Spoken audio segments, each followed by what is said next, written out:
Here's some newspaper clippings that illustrate who gets sick.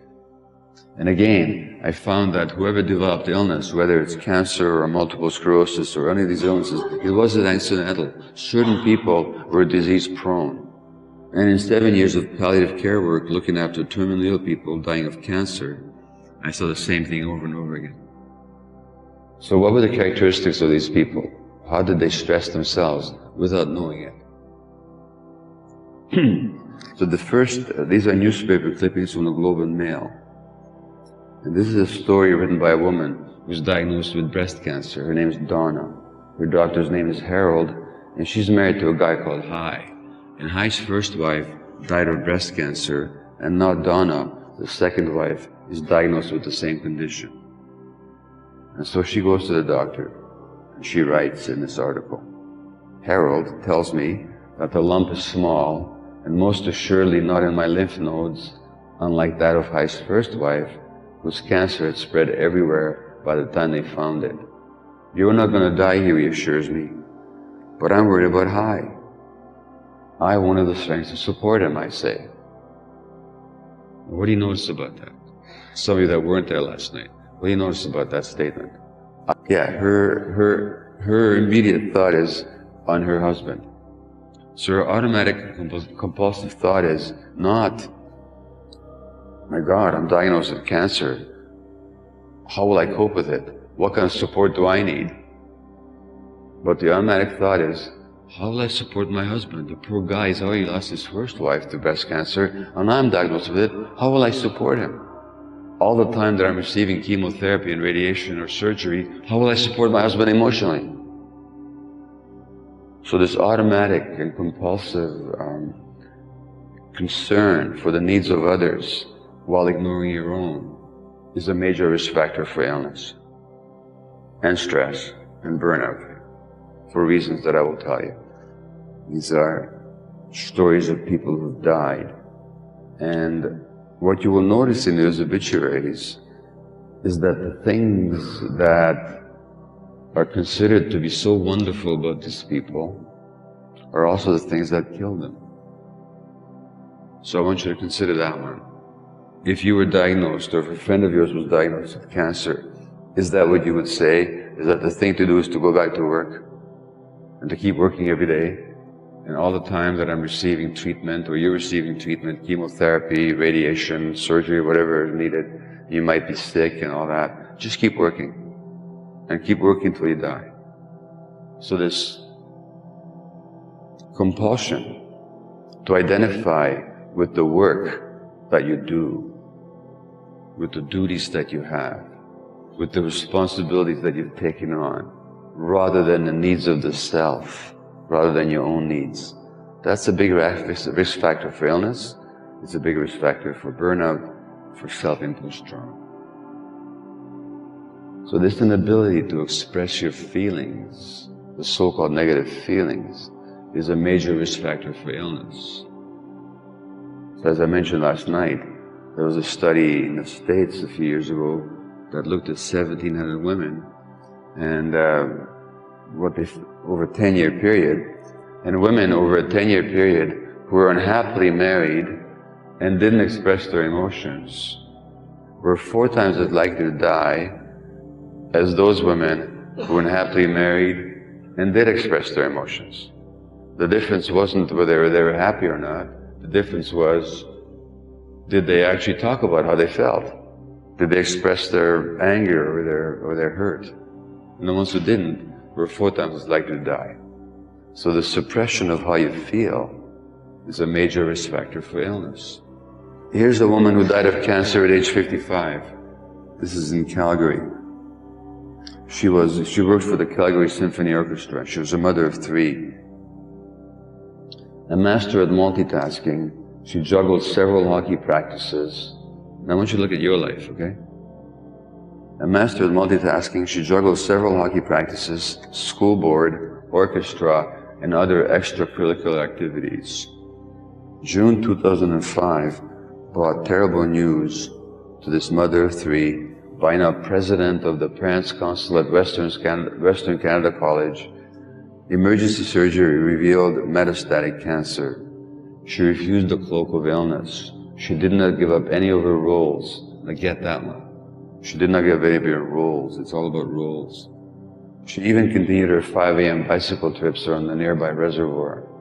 She enrolled in a life coaching course, and upon graduation from the Adler School, she initiated Living Out Loud, a group of women with cancer.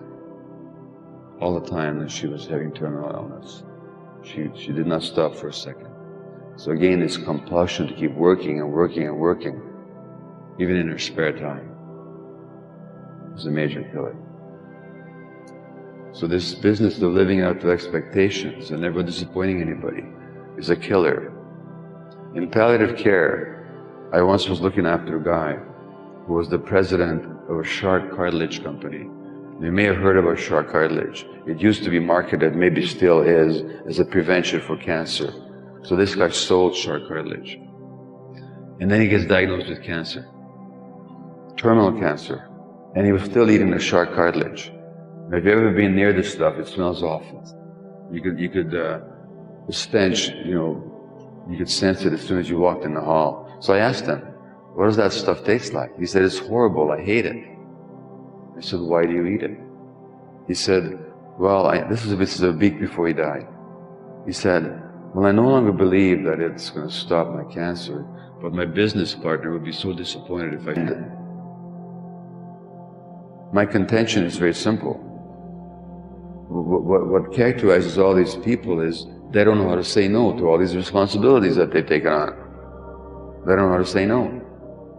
And my contention is, when you don't know how to say no, your body will say it for you. And it'll say it for you in the form of illness, or some kind of a symptom.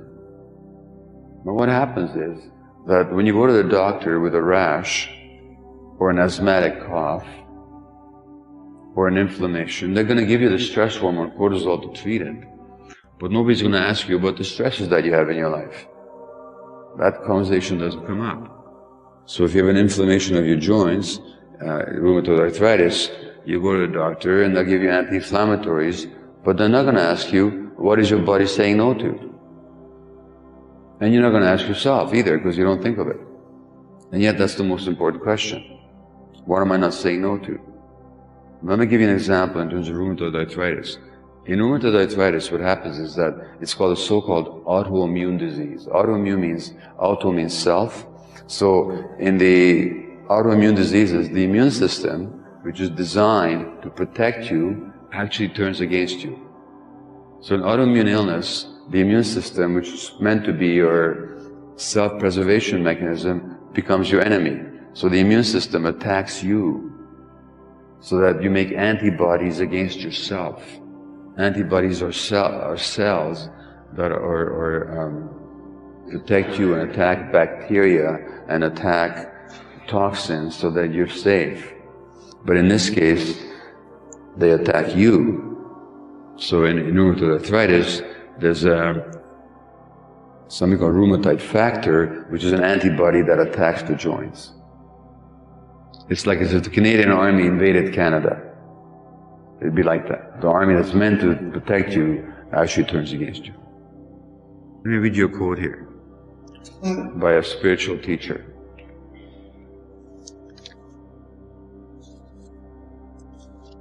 He says, your conflicts, all the difficult things, the problematic situations in your life are not chance or haphazard.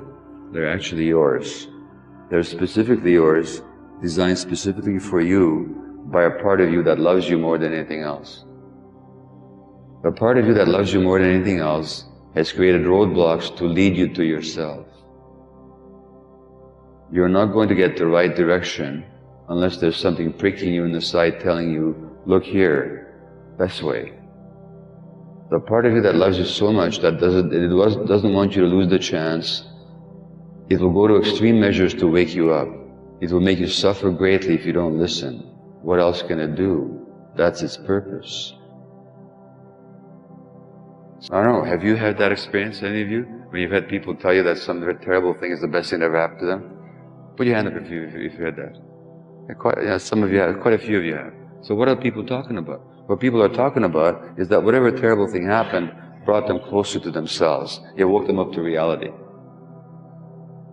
Now the question is, why do we lose reality in the first place? How do we suppress our first nature, and why do we do it? Well, as in Rachel, how do we develop this style of never wanting to disappoint anybody, of always being dutiful, of being responsible for everything, of never saying no? Why do we develop that style, and how does that make us sick? Well, we develop that style in childhood because we have no choice in the matter.